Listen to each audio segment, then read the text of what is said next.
Shalom Bapak Ibu, Saudara-saudari yang dikasihi oleh Tuhan kita Yesus Kristus. Selamat hari Minggu, selamat beribadah kembali dalam keluarga kita masing-masing.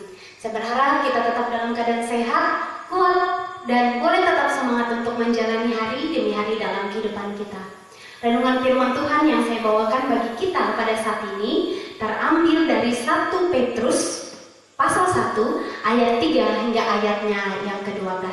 Kalau belum baca daripada firman Tuhan ini, silakan di-pause dulu videonya, lalu kemudian lanjutkan kembali untuk mendengarkan renungannya. Silakan membaca. Bapak Ibu, saudara-saudari yang dikasihi oleh Tuhan kita, Yesus Kristus. Sebelum kita bersama-sama masuk dalam renungan firman Tuhan, saya ingin mengajak kita bersama berdoa agar kita boleh mempersiapkan hati dan pikiran kita untuk mendengarkan sabda firman Tuhan. Kita berdoa.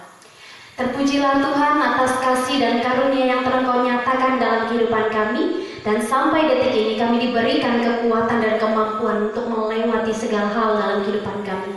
Ajarkan kami untuk mengerti akan firman-Mu ya Bapa, sehingga firman-Mu ini bukan hanya sekedar apa yang memenuhi telinga kami, tetapi apa yang boleh senantiasa membawa pembaharuan di dalam iman dan percaya kami, menggerakkan hati kami untuk menyampaikan kasih dan mengerti akan sabda firman Tuhan. Di dalam nama Tuhan Yesus Kristus kami berdoa dan mengucap syukur. Amin. Bapak Ibu, saudara-saudari yang dikasihi oleh Tuhan kita, Yesus Kristus. Nah, firman Tuhan kita pada saat ini begitu menguatkan kita. Bercerita tentang Petrus yang mengirimkan surat kepada orang-orang Kristen yang berada di Asia Kecil pada saat itu. Mereka mengalami tekanan, mereka mengalami penganiayaan akibat mereka percaya kepada Kristus. Bapak Ibu, saudara-saudari yang dikasihi oleh Tuhan kita, Yesus Kristus. Nah, firman Tuhan hari ini yang merupakan surat Petrus bagi orang-orang Kristen yang ada di Asia Kecil pada saat itu, Bapak Ibu, saudara-saudari, untuk menguatkan mereka, memberikan mereka semangat dan menyatakan bahwa mereka harus tetap tegar untuk menjalani apapun di dalam kehidupan ini. Karena Tuhan Yesus telah mati di kayu salib dan kemudian bangkit, Bapak Ibu saudara-saudari, untuk memberikan kemenangan bagi setiap orang yang percaya kepadanya. Dengan demikian, bahwa orang-orang yang pada saat itu percaya kepada Tuhan Yesus, mereka tidak gentar, mereka kuat, mereka mampu menjalani hari demi hari dalam kehidupan mereka. Tidak panjang lebar saya ingin sampaikan bagi kita, ada sebuah cerita atau pertanyaan bagi kita semua pada saat ini, bahwa ketika kita bersama-sama belajar atau ketika kita menghadapi ujian, Bapak Ibu saudara-saudari, tentu situasi yang diciptakan bagi kita tenang. Kemudian Bapak Ibu saudara-saudari, kita akan diminta untuk menjawab beberapa pertanyaan, soal-soal yang diberikan kepada kita. Nah, Bapak Ibu saudara-saudari, ketika kita menjawab soal ujian itu, pasti tidak ada orang yang ada di sekelilingnya itu tanya jawab, atau tanya jawabanmu apa, atau tanya Bapak Ibu saudara-saudari soal yang mana yang sudah kamu jawab. Tidak, semua orang pasti akan menjawab pertanyaan itu pribadi mereka, sehingga akan diketahui kualitas daripada pengetahuan mereka. Jadi dikatakan tidak ada guru yang membantu para murid. Kalau ada guru yang membantu, berarti bisa dikatakan dalam tanda kutip guru itu tidak baik. Karena apa? Walaupun dengan tujuan untuk membantu murid itu supaya nilainya baik, tetapi caranya salah. Tentu banyak juga di dalam kehidupan kita, Bapak Ibu saudara-saudari, bahwa kita malah mempertanyakan, di mana Tuhan ketika saya mendapati berbagai-bagai penderitaan di dalam kehidupan ini?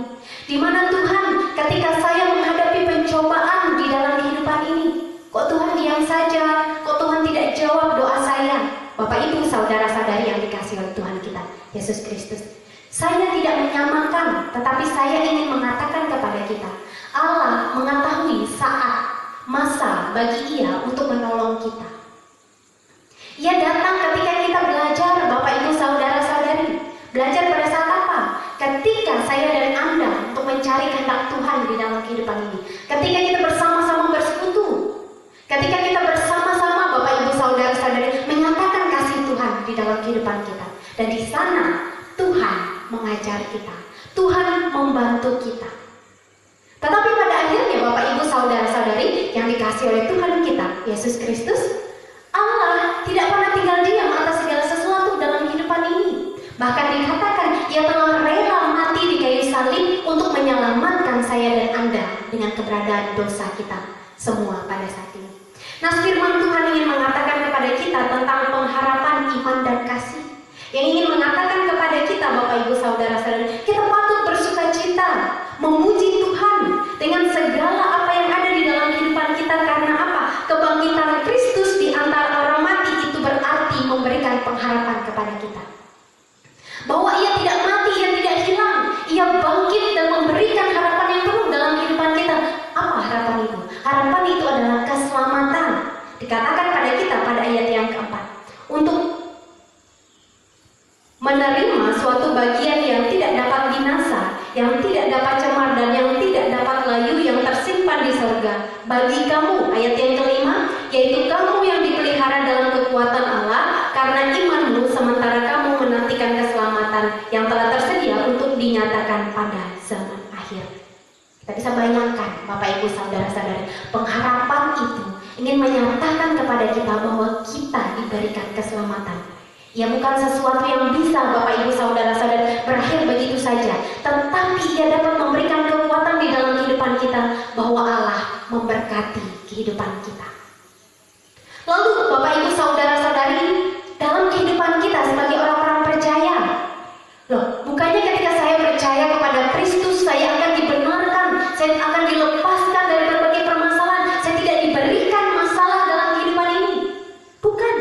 Yang dikatakan kepada kita bahwa penderitaan bisa menjadi masa bagi Allah, Bapak Ibu Saudara-saudari, untuk melihat seberapa murni iman kita di dalam kehidupan ini. Karena syarat untuk mendapatkan keselamatan itu kita harus memiliki iman dan percaya itu.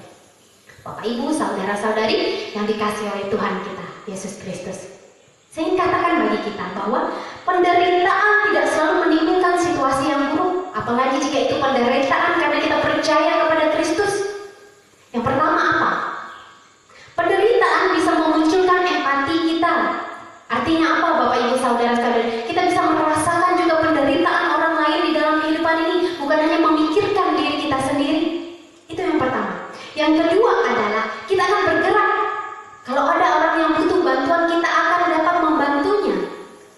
Terbukti pada saat-saat sekarang ini, Bapak Ibu Saudara-saudari, dalam pandemi COVID-19 ini ada banyak orang-orang yang menyumbang untuk rumah sakit, untuk orang-orang yang memerlukan bantuan seperti sembako dan lain sebagainya. Mereka bergerak. Dan apa yang dilakukan lagi? Orang-orang bersatu, Bapak Ibu Saudara-saudari, apalagi jika itu berkaitan dengan saya menderita, Anda menderita, kita bersama. Dan yang selanjutnya adalah kita saling menguatkan. Dan itulah yang terjadi atas surat yang diberikan oleh Petrus kepada orang-orang Kristen yang ada di Asia Kecil pada saat itu, Bapak Ibu Saudara-saudari. Artinya apa? Ia turut merasakan, ia turut juga untuk memberikan semangat kesatuan bagi mereka bahwa hidup di dalam Kristus itu tidak akan berakhir sia-sia dalam kehidupan kita. Maka Bapak Ibu Saudara-saudari yang dikasihi oleh Tuhan kita Yesus Kristus, yang ketiga dikatakan bagi kita adalah lakukan kasih itu. Sama seperti kita mengasihi Kristus, sekalipun kita tidak dapat melihatnya, sekalipun kita tidak dapat merasakannya, memegangnya pada saat ini, Bapak Ibu Saudara-saudari, tetapi kita merasakan kasihnya, kita merasakan pemeliharaannya, kita merasakan perlindungannya di dalam kehidupan kita.